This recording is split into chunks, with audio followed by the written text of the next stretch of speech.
Chapter 16. Analysis. A feeling of immense, extraordinary relief took possession of him. Something was over, was settled. An awful weight of depression had vanished, and was dissipated forever. So it seemed to him. It had lasted for 5 weeks. He raised his hand, looked at the towel soaked with blood, and muttered to himself, "Yes, now everything is absolutely at an end." And all that morning, for the first time in 3 weeks, he scarcely thought of Lisa, as though that blood from his cut fingers could settle his account even with that misery. He recognized clearly that he had escaped a terrible danger. These people, he thought, just these people who don't know a minute beforehand whether they'll murder a man or not. As they take a knife in their trembling hands and feel the hot spurt of blood on their fingers, don't stick at cutting your throat, but cut off your head. Clean off, as the convicts express it. That is so. He could not remain at home, and went out into the street, feeling convinced that he must do something, or something would happen to him at once. He walked about the streets and waited. He had an intense longing to meet someone, to talk to someone, even to a stranger, and it was only that which led him at last to think of a doctor and of the necessity of binding up his hand properly. The doctor, an old acquaintance of his, examined the wound, and inquired with interest how it could have happened. Velchaninov laughed, and was on the point of telling him all about it, but restrained himself. The doctor was obliged to feel his pulse, and, hearing of his attack the night before, persuaded him to take some soothing medicine he had at hand. He was reassuring about the cuts. They could have no particularly disagreeable results. Velchaninov laughed, and began to assure him that they had already had the most agreeable results. An almost irresistible desire to tell the whole story came over him twice again during that day, on one occasion to a total stranger with whom he entered into conversation at a tea shop. He had never been able to endure entering into conversation with strangers in public places before. He went into a shop to buy a newspaper. He went to his tailor's and ordered a suit. The idea of visiting the Pogoryeltsevs was still distasteful to him, and he did not think of them, and, indeed, he could not have gone to their villa. He kept expecting something here in the town. He dined with enjoyment. He talked to the waiter and to his fellow diners, and drank half a bottle of wine. The possibility of the return of his illness of the day before did not occur to him. He was convinced that the illness had passed off completely at the moment when, after falling asleep so exhausted, he had, an hour and a half later, sprung out of bed and thrown his assailant on the floor with such strength. Towards evening he began to feel giddy, and at moments was overcome by something like the delirium he had had in his sleep.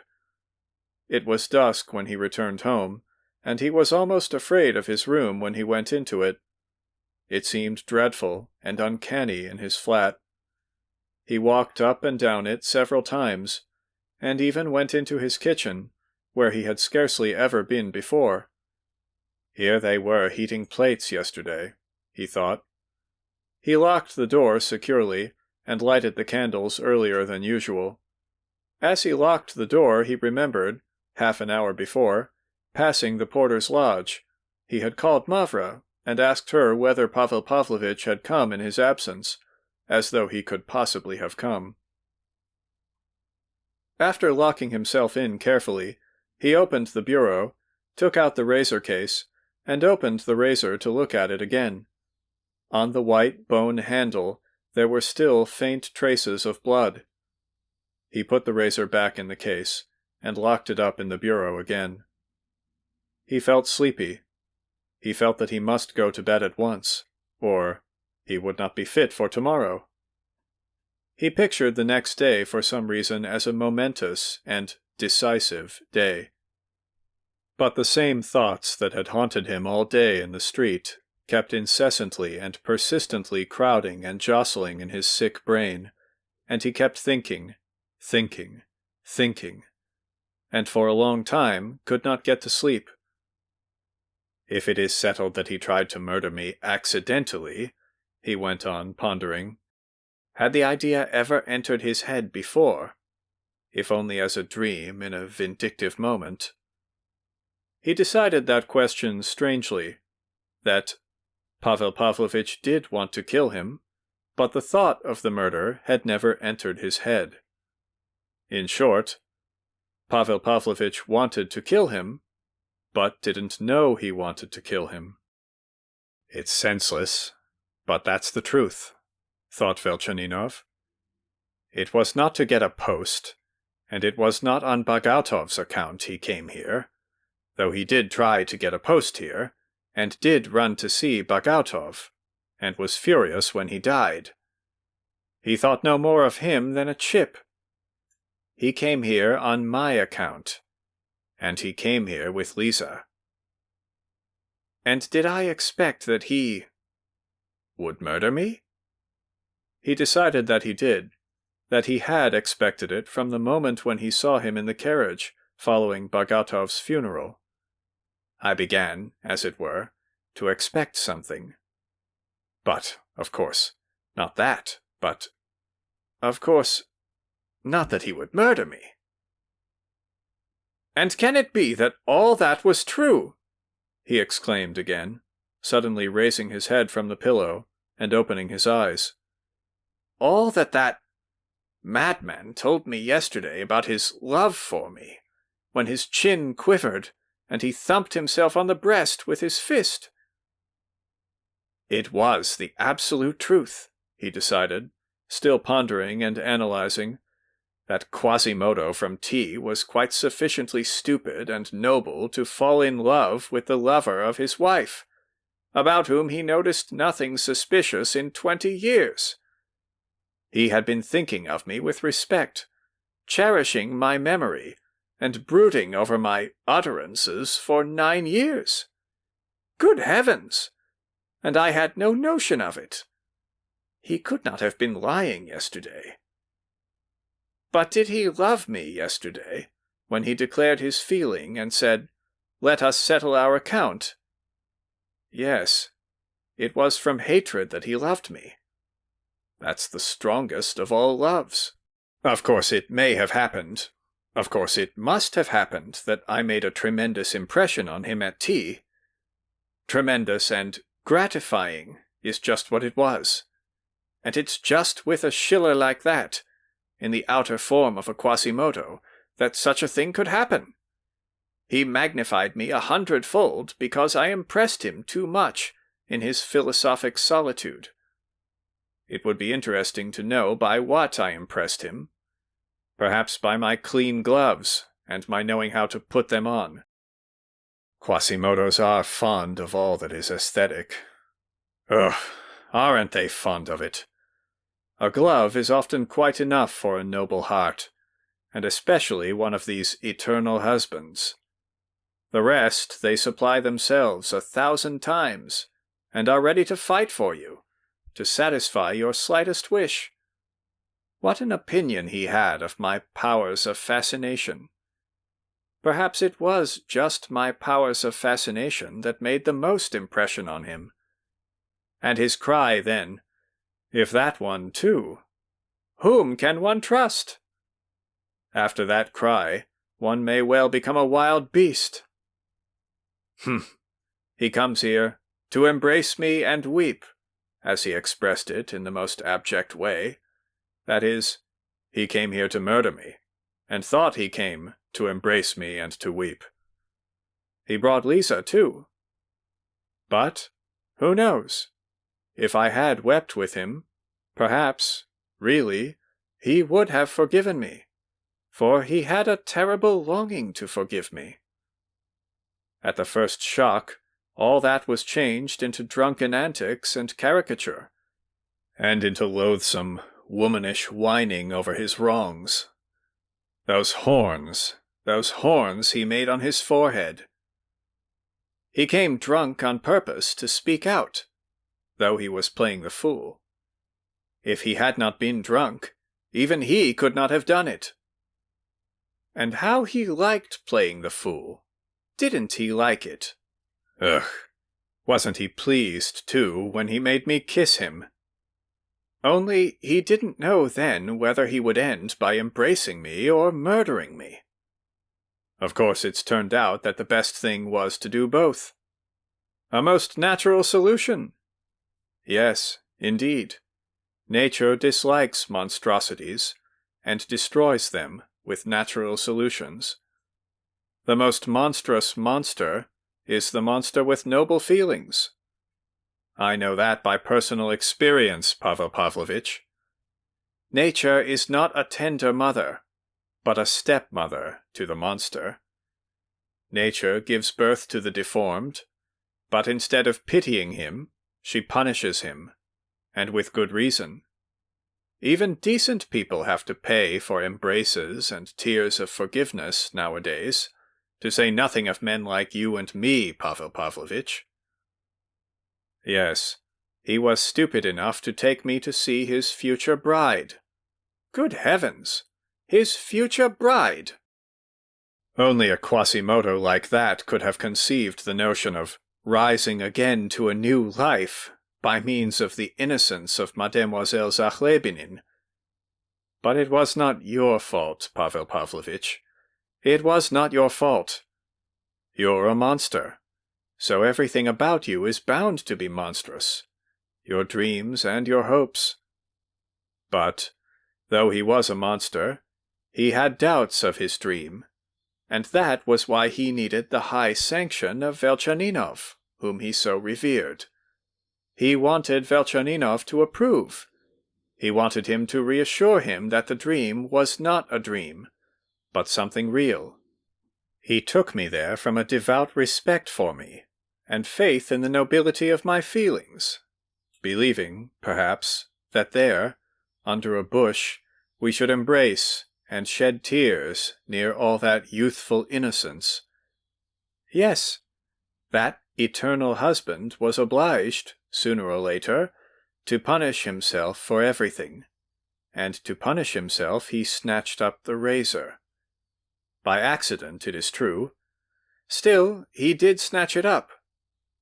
And yet he stuck him with a knife, and yet he ended by stabbing him in the presence of the governor. And, by the way, had he any idea of that sort in his mind when he told me that anecdote about the best man? And was there really anything that night when he got out of bed and stood in the middle of the room? No. He stood there then as a joke. He got up for other reasons, and when he saw that I was frightened of him, he did not answer me for 10 minutes, because he was very much pleased that I was frightened of him.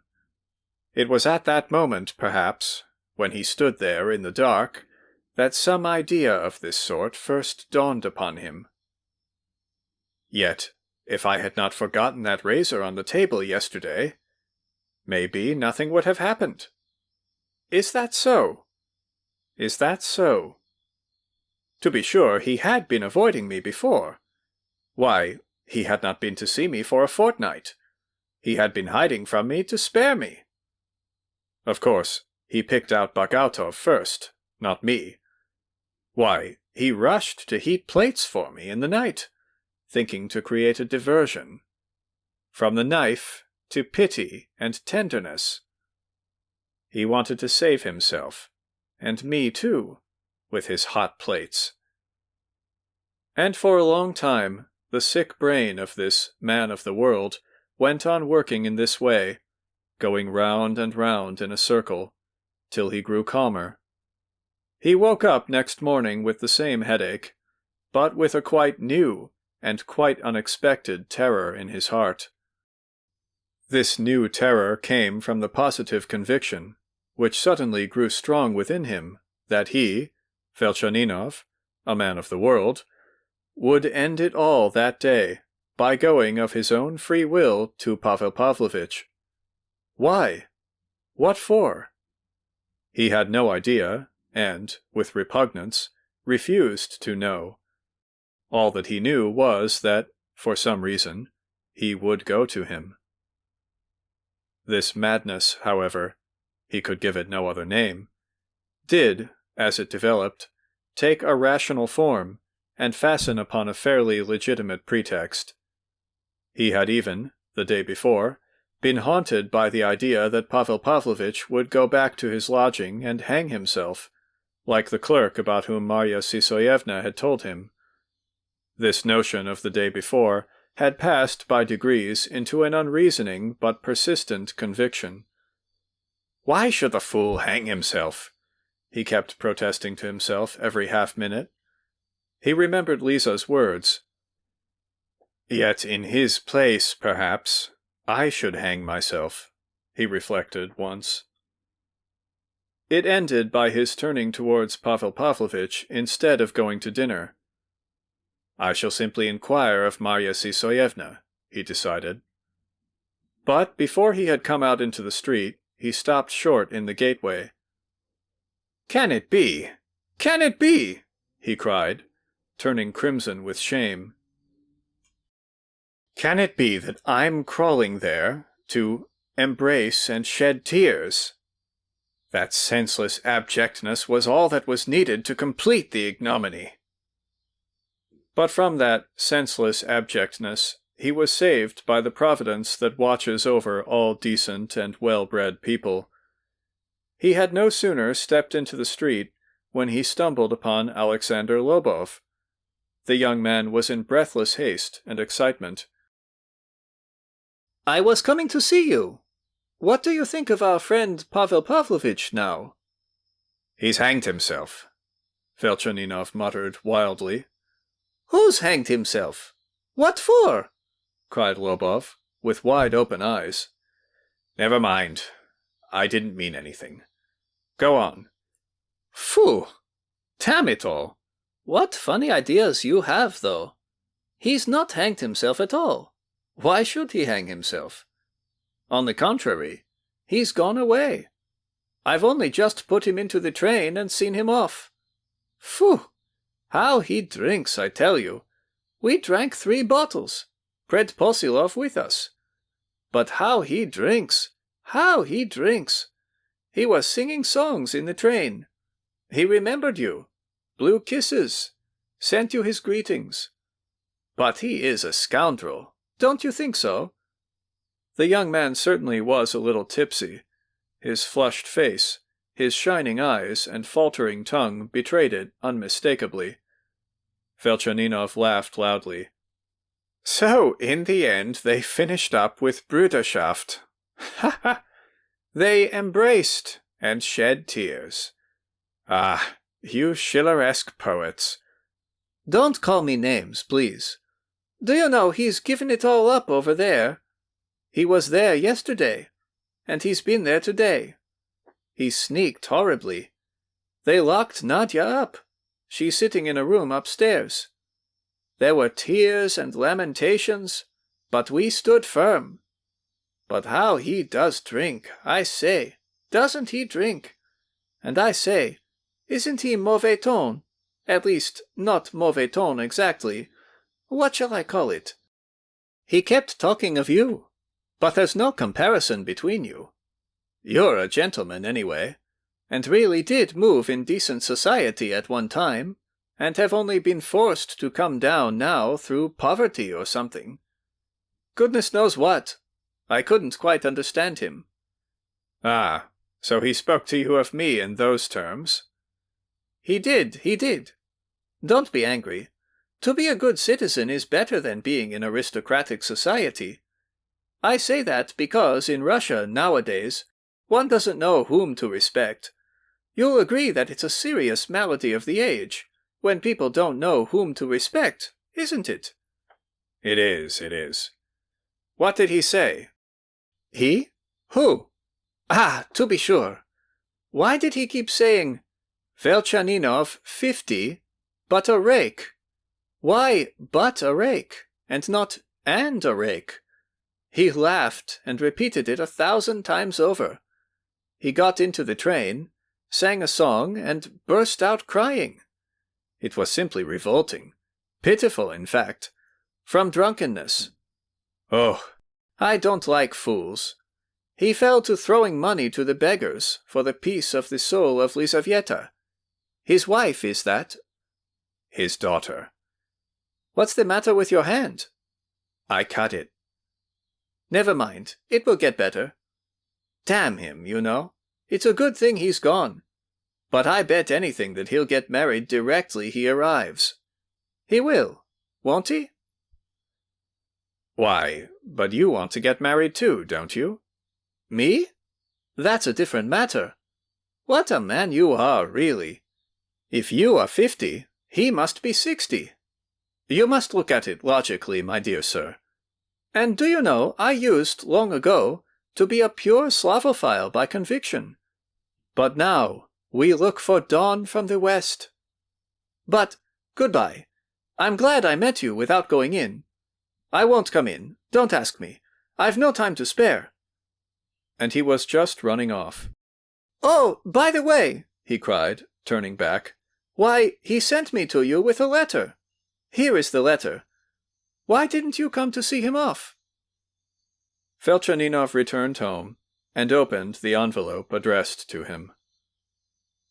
There was not one line from Pavel Pavlovitch in it, but there was a different letter. Felchaninov recognized the handwriting. It was an old letter, written on paper yellow with age, with ink that had changed color.